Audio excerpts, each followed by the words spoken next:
Hello, hope you're doing good. In this video, I will be showing you how to add member login in Wix. Once you are on your Wix editor page, I want you to go over to the left-hand menu option and you're going to tap on the four dots, which is add apps, as we're going to quickly install an app. Once on the app market page, you're going to tap on the search bar and you're just going to type in member, and I want you to select Wix members area. After you have selected that, you're going to install the app. So you're going to tap on add to site. Then from there, you'll be redirected to a new page and you're going to be redirected to the editor page. And there are a few things that I want you to pay attention to. For example, you can see in the top right hand corner, if you should look on your website right now, you will see a small profile icon that was not there before. For example, you can see it right below the search bar on my page right here. So I'm going to drag and place it up here so you can see it right here. This is what I'm talking. So this is now the login bar, so persons will tap right there to log in.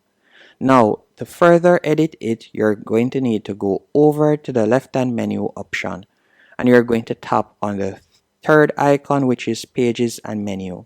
Then you're going to select members area.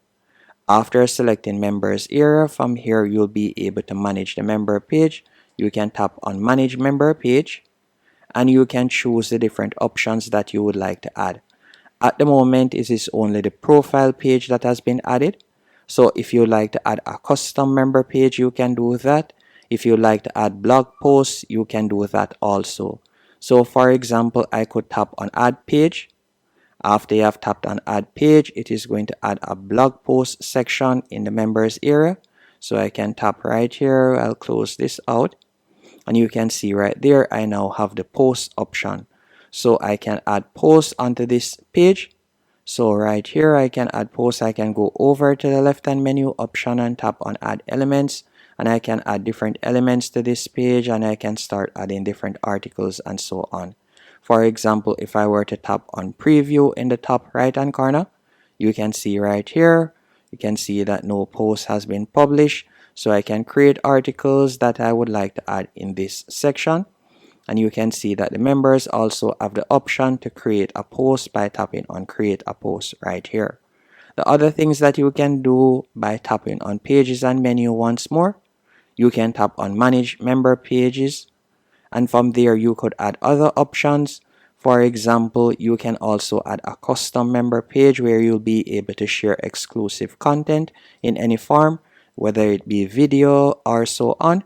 So you can tap on add pages right there and you'll be able to add that page also.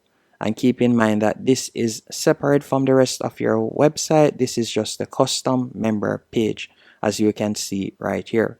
So all of these are just for members, and the members will be able to sign in by tapping on the profile icon in the top right hand corner. So for example, if I were to tap on preview and let's say go back to the home page, so I'll tap on the logo in the top left hand corner, you can see that I'm signed in right here in the top right hand corner. If I were to tap on it, then I could tap on logout and I would log out, and then you can see right here the subtitle, you can see my post and so on. That's basically it. Hope you found this video helpful and informative.